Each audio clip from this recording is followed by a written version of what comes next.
Hello and welcome everyone.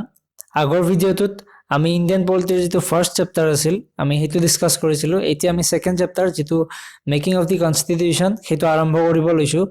গতিকে কনস্টিটিউশনৰ আইডিয়াটো এদিনতে অহা নহয়, it is a process.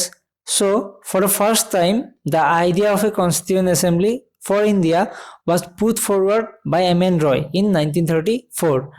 M.N. Roy was a pioneer of communist movement in India. Then in 1935 Indian National Congress for the first time demanded a constituent assembly. Then in 1938 on behalf of INC, Jawaharlal Nehru declared that the constitution of free India must be framed without any external interference. মানে আমি আমাৰ constitution নিজৰ মতে প্ৰস্তুত কৰিম, আমাক বাহিৰা পক্ষৰ কোনো ইন্টাৰফাৰেন্স ইয়াত নালাগে। Then the proposal was finally accepted in principle by the British government in the form of August offer in 1940. Now for that, Sir Stafford Cripps, a member of the British cabinet, came to India in 1942, but Cripps' proposal was rejected by Muslim League because তেওঁলোকে বিচাৰিছিল যে ভাৰতবৰ্ষ ভাগ হৈ পেলাই Pakistan create হওক। Then finally in 1946 Constituent Assembly was formed by the scheme formulated by the Cabinet Mission. Now Cabinet Mission plan tut ki asil? The total strength of the Constituent Assembly was to be 389. গতিকে আমাৰ total seat কিমান থাকিব 389 টা। তাৰে 96 seats were to be allotted to British India. আকৌ British India আমাৰ দুটা part আছিল, এটা হ'ল গভৰ্ণৰছ প্ৰভিন্স, এটা হ'ল চিফ কমিশনাৰ্ছ প্ৰভিন্স। চিফ কমিশনাৰ্ছ প্ৰভিন্সৰ কাৰণে 4টা সিট দিয়া হৈছিল আৰু বাকি 292টা সিট দিয়া হৈছিল গভৰ্ণৰছ প্ৰভিন্সক। বাকি থকা 90 সিটস দিয়া হৈছিল কাক princely ষ্টেটছক। Then one seat was to be allotted for every million population. গতিকে প্ৰত্যেক 10 লাখ মানুহৰ মুৰে মুৰে এটাকে সিট দিয়া হৈছিল। তো আমি যদি চাও তেতিয়া ইণ্ডিয়াৰ পপুলেশ্যন আছিল অলমোষ্ট 39 crore. তো সেই হিচাপত আমাৰ টোটাল সিট হৈছিল 389. Then seats allocated to each British province were to be divided among 3 communities. Community কিটা কি আছিল? মুসলিম, শিখ আৰু জেনাৰেল। জেনাৰেলত কোনখিনি ইনক্লুড হৈছিল? যিখিনি মুসলিম আৰু শিখক এক্সক্লুড কৰি পেলাই জেনাৰেলত বাকি গোটেইখিনি মানুহ ইনক্লুড কৰা হৈছিল।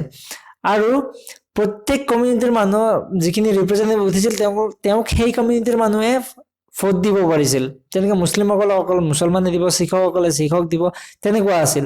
আৰু ভোটিংটো কেনেকুৱা কৰা হৈছিল? প্ৰপৰ্চনেল ৰিপ্ৰেজেন্টেশ্যন আছিল বাই মিনছ অফ সিংগল ট্ৰান্সফাৰেবল ভোট। আমি প্ৰপৰ্চনেল ৰিপ্ৰেজেন্টেশ্যনটো বুজি পালো যে প্ৰত্যেক 10 লাখৰ মূৰে মূৰে এটাকে সিট দিয়া হ'ব।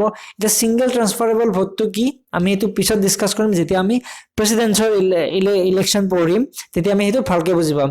এতিয়া ভাৰতবৰ্ষত যেতিয়া আমি ৰাজ্যসভাৰ মেম্বাৰৰ ইলেকশ্যন হয় বা প্ৰেসিডেন্সৰ ইলেকশ্যন হয় প্ৰেসিডেন্টৰ, তেতিয়া সিংগল ট্ৰান্সফাৰেবল ভোটটো ইউজ কৰা হয়। Then the representatives of princely states were to be nominated by the heads of the princely states. গতিকে আমি বুজি পালো যে the Constituent Assembly was a partly nominated body and a partly elected body. Then elections to the Constituent Assembly.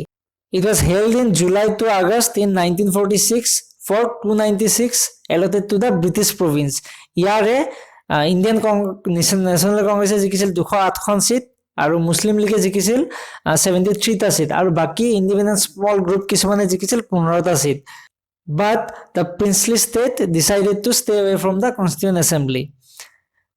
Assembly included all important personalities of India with the exception of Mahatma Gandhi. Mahatma Gandhi Constituent Assembly part nasil.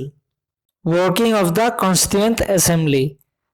Constituent Assembly held its first meeting on December 9, 1946. The meeting was attended by only 211 members. Why? Because Muslim League boycott কৰিছিল assembly.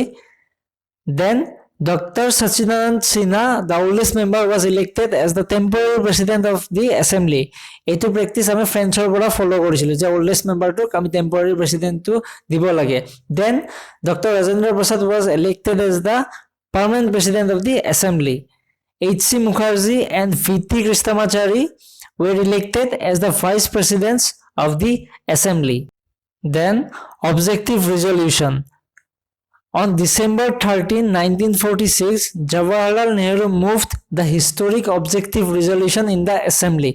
Objective resolution to modified যেটো version আছে হেতুকে আমি প্ৰিএম্বল বা প্ৰস্তাৱনা বুলি এতিয়া present কনস্টিটিউশনত পাও তো অবজেক্টিভ ৰেজলিউশন তো বেসিক্যালি আমাৰ ফাউন্ডিং ফাদাৰসকলৰ যেটো এসপিৰেশন যে স্বাধীনতাৰ পিছত দেশখন কেনেকুৱা হ'ব লাগে কেনেকৈ চলিব হেতুৱে বেসিক্যালি ইয়াত ইনক্লুড কৰা হৈছে ইয়াত দিয়া হৈছে proclaim India as an independent sovereign republic.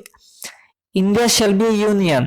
কিহৰ ইউনিয়ন হ'ব যিখিনি আগৰ ব্ৰিটিছ প্ৰভিন্স আছিল সেইখিনি লগতে যদি প্ৰিন্সলি ষ্টেট কিছুমানে ইন্ডিপেন্ডেন্সৰ পিছত লগ লাগিব খুজে বা ইণ্ডিয়াৰ পাৰ্ট নথকা কিছুমান টেৰিটৰি যদি ইণ্ডিয়াৰ লগত আহিব খুজে আফটাৰ ইন্ডিপেন্ডেন্স এই সকলোখিনি মিলাই পেলাই India shall B A union এতিয়া এই টেৰিটৰি বিলাকে পাৱাৰ কেনেকৈ পাব বা তেওঁলোকৰ ফাংচন কি কি হ'ব তো ইয়াত কোৱা হৈছে যে তেওঁলোকৰ পাৱাৰ ফাংচন হ'ব ইন্ডিপেন্ডেন্ট তেওঁলোকে অটোনমাস ইউনিট হিচাপে পাৱাৰ ফাংচন কৰিব পাৰিব কিন্তু সেইবিলাক সাবজেক্টতে যিবিলাক তেওঁলোকক দিয়া হৈছে আলটিমেটলি তেওঁলোকে ডিপেন্ড থাকিব ইউনিয়ন বা সেন্টাৰৰ ওপৰত যদি আমি এক্সাম্পল হিচাপে ধৰিলো যে আজিকালি ষ্টেট বিলাকে নিজৰ মতে পাৱাৰ ফাংচন কৰিব পাৰে কিন্তু they are ultimately dependent on the centre then people of India is the source of power. How? কাৰণ আমি এমপি বা এমএলএ ইলেক্ট কৰো আৰু on behalf of us they form laws, they execute laws. গতিকে people of India, we the people of India is the source of power. Then ইয়াৰ মানুহখিনি guaranteed justice দিয়া হ'ব justice কিয় দিয়া হ'ব social political আৰু economic justice দিয়া হ'ব equality থাকিব কিহৰ equality of opportunity থাকিব equality of law থাকিব freedom থাকিব কিহৰ freedom of worship faith belief but they are all subject to certain restrictions subject to law and public morality. Then minority class বা tribal class বা depressed class ক ইয়াত safeguard দিব বুলি কোৱা হৈছে যেনেকৈ এতিয়া আমাৰ reservation system দিয়া হৈছে এইবিলাক আগৰ পৰাই মানে আহা next আৰু ইয়াত কোৱা হৈছে যে India's integrity maintain করা হবো in all forms land হোক sea হোক air হোক India's integrity maintain করা হবো then the last one India after independence they are willing to contribute to promote world peace and the welfare of mankind so objective resolution to last passed হৈছিল it was adopted on 22nd of January 1947 গতিকে আজিৰ ভিডিওটো আমাৰ এইখিনিয়ে আছিল next পাৰ্টটোত আমি এই লেসনটো শেষ কৰিব যত্ন কৰিম যদি আপোনালোকে ভিডিওটো ভাল পাইছে লাইক কৰিব আৰু শেয়াৰ কৰিব যাতে বেলেগে ভিডিওটোৰ সুবিধা লাভ কৰিব পাৰে আৰু সাবস্ক্ৰাইব কৰিব যাতে আমাৰ ভিডিওবিলাকৰ টাইমলি আপডেট আপোনালোকে পাই থাকে থ্যাংক ইউ